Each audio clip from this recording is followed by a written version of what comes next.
te vas 20 días de Argentina y cuando volvés sentís que cambió todo. Te vas 20 años y todo sigue igual. ¿Cómo es que hace mínimo 90 años cambiamos todo para no cambiar nada? Autos, pero también electrónica, maquinaria, textiles, lo que quieras. ¿Qué pasó? ¿Cómo pasó? Argentina no tiene una línea de tiempo, tiene una rotonda. Lo que voy a contarte en este video aplica a casi cualquier rubro de este país único. El increíble caso del país que cambia para seguir siendo siempre igual. Ahora profundizo. Esta es la cantidad de autos importados que entraron a la Argentina desde 1918. ¿Ves el sub y baja? Ese gráfico es lo que hace que aunque esto sea un canal de autos, el video le parezca interesante a todo el mundo. Incluso a los que no saben diferenciar un Chevrolet de un Volkswagen. Hace 457 años Argentina no producía autos. Pero hace 109 años sí. No fue una empresa local la que colonizó el mercado, perdona Ana Sagasti. En 1920, 8 de cada 9 autos que se vendían en la Argentina eran Ford modelo T, prácticamente la misma participación de mercado que tuvo el Fiat Crono 100 años después. Igual solo ensamblaban a los autos. El chasis y las piezas de esos Ford modelo T venían todas importadas de Estados Unidos. De hecho, casi todos los autos que se vendían en Argentina venían importados desde Estados Unidos. Era todo CKD, que es como se llama a cuando vienen las piezas y uno las tiene que armar en la fábrica local como si fueran Legos. Muchas motos en Argentina se siguen fabricando con esquema CKD. En 1927, año en el que dice Mirta Legrand que nació, porque todos sabemos que nació en el 3000 a.C., se importaron 42.000 autos o chasis de autos a la Argentina. ¿Sabes cuántos de esos venían desde Estados Unidos? Te doy medio segundo para que lo pienses. 40.883. 96% de todos los autos y el 4% restante venía casi todo de Italia. Algún inmigrante con ganas de comprar Fiat, seguro. Miren lo que les voy a contar porque se van a matar de risa. A lo largo de este video van a sentir que todo es atemporal. En Argentina solo existe el hoy ñaña ayer. No hay pasado, no hay futuro, no hay presente. Es un país que rompe la fibra del espacio-tiempo, le hace pis en la cara a Albert Einstein y sale corriendo. Es único. Nos castigaron los dioses empujar una piedra hasta arriba de la montaña y hacerla rodar hasta abajo por toda la eternidad. Cambalache. Los 20 fueron una década relativamente liberal en lo económico en Argentina. Hablo de los 1920s, ¿eh? No había grandes restricciones para importar autos ni aranceles aduaneros significativos. Que por cierto es un excelente momento para que te suscribas al canal. Tener más suscriptores ayuda a que YouTube recomiende más seguido mis videos de excelente calidad y por sobre todo súper serios. Bienvenido al canal, nuevo suscriptor. Gracias. Y todo eso de la liberalidad cambió cuando la Nación del Fuego atacó. O más bien, la crisis del 30. ¡Wow! ¡Oh! El peso argentino tenía convertibilidad como si fuera el 1 a 1 pero con el oro. Vos podías ir al banco y cambiar tus pesos moneda nacional por una pepita, una moneda o un lingote. Eso se eliminó para poder emitir más libremente cuando empezó a faltar oro de las reservas. Esa emisión descontrolada llevó lógicamente a que el tipo de cambio, que ahora era libre y no estaba atado al oro como antes, se dispare. ¿Y qué hicieron en octubre de 1931? La dictadura de Uriburu pone por primera vez en la historia el cepo cambiario. A partir de este momento necesitas permiso del Estado para comprar dólares o importar mercadería. Fin a la libre importación de autos. Pero como en Argentina tampoco es que se fabricaba nada íntegramente y la gente tenía que moverse en algo, los gobiernos de la década infame igual permitieron la importación de autos y chasis en cierta medida. Y en 1933 ponen dos tipos de cambio. Uno súper restringido y solo para importaciones que el gobierno considere que tenían que hacerse, y otro que era mucho más alto y libre, que era como, bueno amigo, hacé con tus verdes lo que quieras. Para que se den una idea, en esta época en todo el país había solo 400.000 autos en circulación. Un auto cada 30 o 40 argentinos de entonces. Hoy hay 10 veces más autos por persona. Más o menos funcionaba, pero se frena del todo en la Segunda Guerra Mundial. En los 3 años entre 1943 y 1945 se vendieron en toda Argentina en total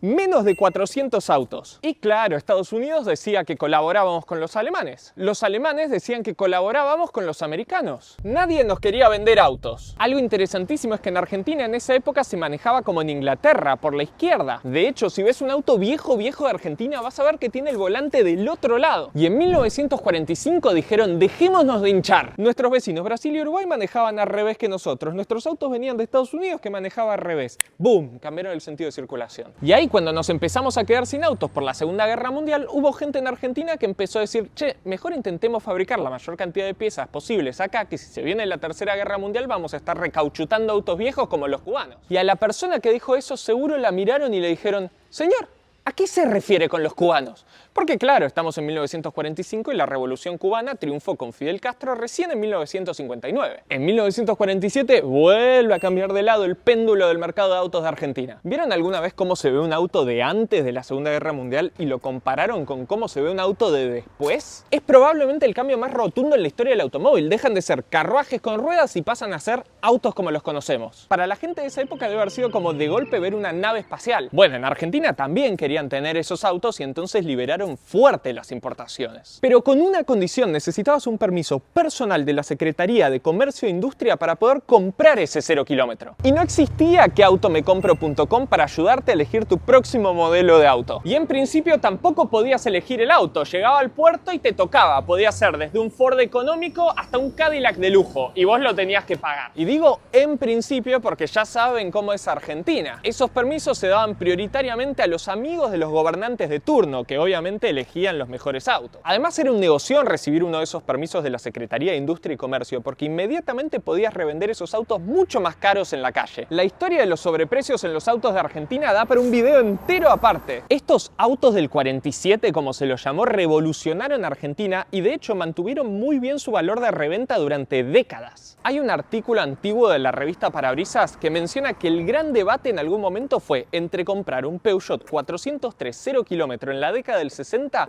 o uno de estos autos que entraron en el 47 usados. Era como el debate BMW usado versus Polo 0 kilómetro de hoy. Pero te podés imaginar que se lo llama autos del 47 y no autos del 48, 49 o 50 porque la importación duró un año. Abrimos la ventana un ratito, pero la cerramos rápido que no vaya a ser que nos resfriemos. Como 45.000 autos entraron igual en total por este régimen. Y ¡pum! Cerramos todo. A partir de ahí se determinó que los autos que se venden en Argentina se tienen que fabricar en Argentina. Lo dicen los números. Pasamos de un año a otro de entrar 40.000 autos a menos de 2.000. Y seguro la mayoría de esos 2.000 eran chasis pelado para terminar de ensamblar acá. Eso fue el gobierno de Perón. Después vinieron los militares en 1955 y abrieron las importaciones, pero solo para camiones. Y esas importaciones de camiones, Frondizi y Radical, cuando asume en 1958, las vuelve a cerrar. Todo se tiene que producir acá, desarrollismo a todo motor. Ojo, porque en términos de industria argentina, acá comienzan los 20 años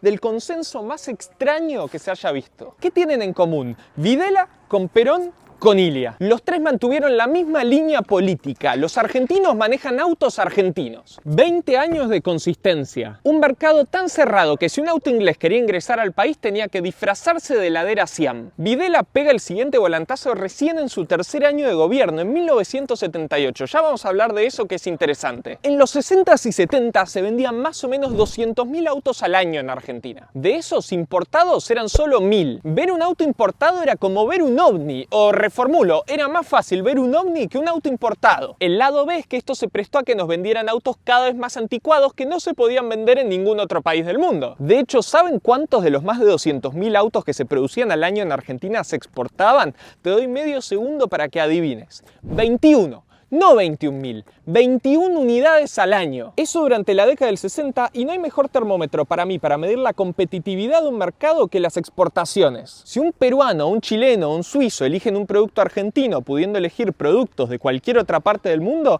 es que puede competir bien. Si no le podés encajar ni 30 autos al año a algún país que ande medio distraído, es que tan competitivo no sos. De referencia, a partir del 2000 en Argentina se exporta más del 50% de los autos que se producen acá, en su mayoría pick-up.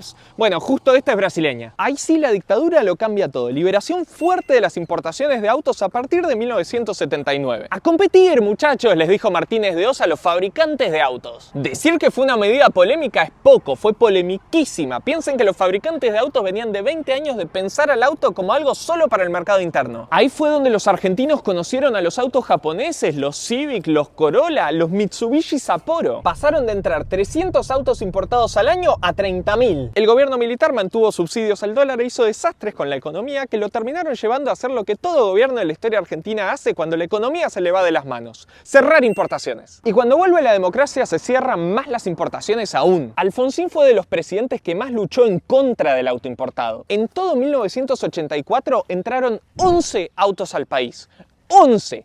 Se podían hacer un equipito de fútbol los dueños de los autos importados. Claramente Alfonsín quiso volver al régimen que se mantuvo por 20 años antes. Pero para entonces, como la alegoría de la caverna, el argentino ya había visto los avances de la industria automotriz internacional de los 70s y los 80s. Conoció el bajo consumo de los japoneses, la inyección, las computadoras de a bordo de los alemanes. No quería volver al Falcon y Peugeot 504 diseñado en los 60s. La industria argentina se dio cuenta y en respuesta lanzó el Ford Sierra, Renault 18 y el Peugeot 505 para aquellos que querían algo un poquito más moderno, aunque también un poquito más caro. La Coupé Fuego se empezó a fabricar en esta época. Lo lindo es que estamos hablando de épocas que seguramente varios de ustedes vivieron. Bueno, Mirta, ya sé que vos viviste todo lo que conté en el video. Alfonsín también termina haciendo desastres en la economía, así que se va antes de tiempo y entra Menem, que prometía vuelos a la estratosfera. Y como todo gobernante argentino, decidió que lo mejor para el mercado de autos era pegarle un volantazo sin control de estabilidad. Mete el 1 a 1 y libera la importación de autos manteniendo un arancel al principio de 22%. El turco es un personaje recontra polémico y la idea es que este video sea más descriptivo que de opinión,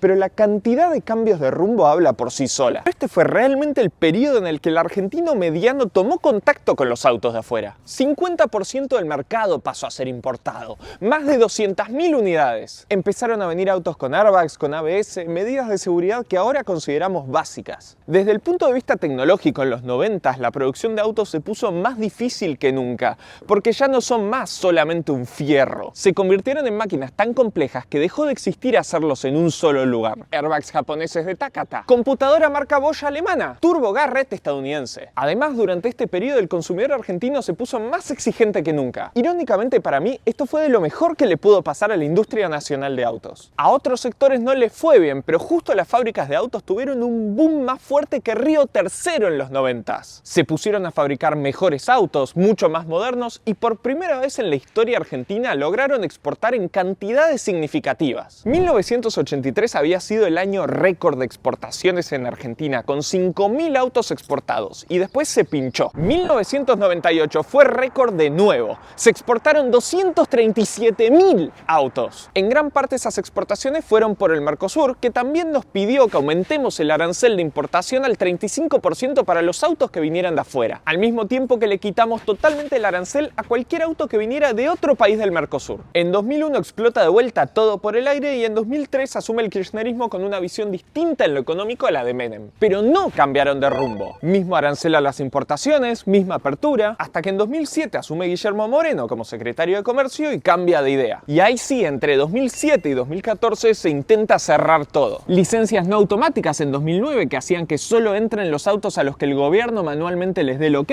cepo cambiario en 2011 y en 2014 ponen el impuesto al lujo, sin contar la medida que obligaba a los que quisieran importar a exportar $1. Un importador de autos asiáticos me contó hace unos meses que durante este periodo se tuvo que aliar con un exportador de maní y que es al día de hoy cuando se reúne con sus colegas de otros países que lo miran y se le ríen y le dicen «¡Tú eres el de los cacahuates!». Con este cierre los números de importaciones absolutos no cayeron tanto como en los 80s porque la mayor parte de los autos venían desde Brasil y con Brasil, como es el gigante del Mercosur, no te podés meter. Por eso durante este periodo entraron cientos de miles de autos a la Argentina, brasileños, pero importados al fin. Cuando asume Mauricio Macri, a casi todas estas restricciones las saca, pero las vuelve a poner en 2019 después de perder las elecciones. Alberto Fernández vuelve a endurecer las medidas contra la importación de un puñetazo. Es más, hasta increíblemente se logró frenar la entrada de autos desde Brasil durante este periodo. El recurso que usaron no fue decir oficialmente que no iban a dejar entrar cosas desde Brasil, sino implementar medidas como las IRAs o las declaraciones juradas anticipadas que en la práctica restringían la importación. Básicamente dijeron, yo no te estoy prohibiendo importar, solamente no te voy a autorizar las importaciones hasta que te mueras de viejo. Vayan y pregúntenle a algún importador amigo lo que había que hacer para probar una CIRA durante esta época. Ahí sí se frenaron las importaciones en serio. Ibas al concesionario y lo único que había era Toyota Hilux, Fiat Cronos y Peugeot 208 que se fabricaban acá. Los autos argentinos llegaron a tener 60% de participación de mercado, cifras que no se veían desde los 80s. En números absolutos faltaban 0 kilómetros y eso llevó a que haya muchísimo sobreprecio. Ahora está Milei con un arancel arancel y condiciones de importación similares a las que dejó Néstor Kirchner en 2007. Sin impuesto al lujo, pero con un arancel del 35% para todo lo que venga de fuera del Mercosur, salvo algunos cupos puntuales. 12 volantazos en 90 años, ¿te parece poco? ¿Se vendrán más? El control de estabilidad parece que ahora es obligatorio para los autos, pero no para el país. Espero este video te haya gustado y si así fue, no te olvides de ponerle me gusta, comentar y suscribirte para más contenido del canal. ¡Hasta luego!